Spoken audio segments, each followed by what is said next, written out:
In response to the original video from the Democrats, House Republicans put out their own message, one that highlights the importance of military service members following lawful orders.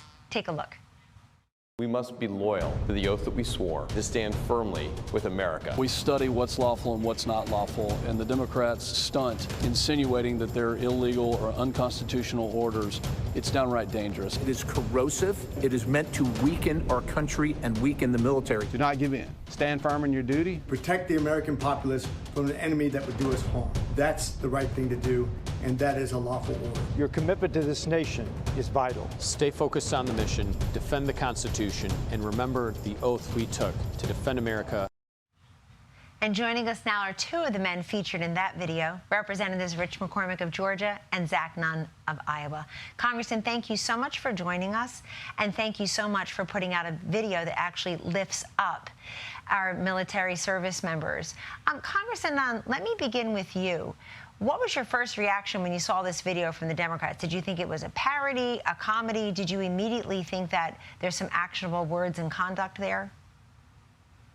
Well, Kellyanne, I know as a military member who's still serving in my capacity, we have all raised our right hand and sworn an oath to support and defend the Constitution against all enemies, foreign and domestic. And it was horrific to see men and women take politics who have also served in uniform like us.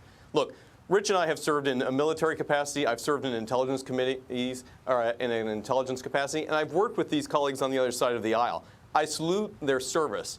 But at the same time, anytime you attempt to undermine the chain of command, I've flown combat missions, and I know what happens when people disobey an order and the challenges that are presented by that. This cannot happen to the men and women who are serving right now, including 2,000 National Guardsmen from my home state, Iowa, who are forward deployed when they see people in D.C. playing politics with the authorities that they're responsible for helping to execute to protect our country. Congressman McCormick, walk us through what might happen next with this Department of War investigation and John Phelan, the Secretary of Navy, into Mark Kelly's conduct specifically, since there are all types of law under the 18 U.S.C. that mean he could be court-martialed or called back to active military service. I think this is a case of first impression for many of our viewers. So tell us where you think this is headed. Well, I imagine this is going to be an objective call. The lawyers are going to get involved. Thank God for lawyers. I'm a doctor, not a lawyer, but what he said was egregious for multiple reasons. First of all, he implied that what we were doing was illegal. First of all, we're taking on enemy combatants who are literally bringing death to our front door. We've lost over 30 times more people than we lost on 9/11 from these drugs that are coming across our borders. These guys are not coming here to do well. They're coming here to kill people, to harm American society. And what we're doing, we've done a million times through covert actions and overt actions legally. This is protecting our great country. And I thought it was very dishonest of him to say, we have your back. No, they don't. No, they don't. They won't be there when you get prosecuted for disobeying an order. They won't be there years from now when your career is ruined. They won't be there to defend your honor when this is all over and done with. Don't believe them. It's absolutely political. It's a shame. I hate to see that. I do feel, Congressman Nunn, and thank you for your service, sir, to our country. I do feel that in addition to being against Border Patrol or ICE or defund the police, being defiant toward law enforcement, of course that includes our military. The Democratic Party seems increasingly hostile toward religion, toward law enforcement, toward our military. When did that happen? I mean, do you have colleagues on the Democratic side of the aisle who will admit to you they're uncomfortable with the direction their party is taking against our bravest? Kellyanne, you're exactly right. And when you go to Washington, D.C. right now, you see the brave men and women who are in uniform called up for guard duty from their civilian job to help protect the city, our nation's capital, which they also love. And we've seen President Trump's order be successful. And my friends on the Democratic side will say this as well. D.C. is a safer place now. Carjackings are down by thousands of %. The city alone is safer just by this president.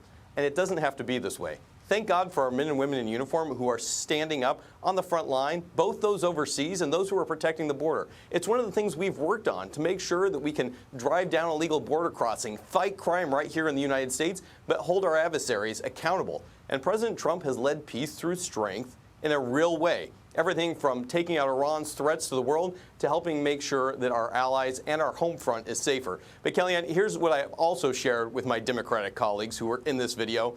If an E4 or a sergeant in the military said these things, rightfully they would be held accountable under the Uniform Code of Military Justice. Look, if there is a former captain, if there is a senator or a House of Representatives member who says these things, it's only fitting they too should be held accountable to that same high standard that we all served in uniform to do and defend this country under those same rules and regulations. I am tragically disheartened by the number of Democrats who have either run away from this issue or continue to just, take advantage and politicize our military members. The same group that didn't pay them for 43 days now wants to say they have their back. Nobody's buying it. We're the ones who have them. We're going to continue to fight for them. Congressman Nunn and Congressman McCormick, thank you. Congressman McCormick, you're a doctor. In 20 seconds, what should the Republicans do to take back the health care issue?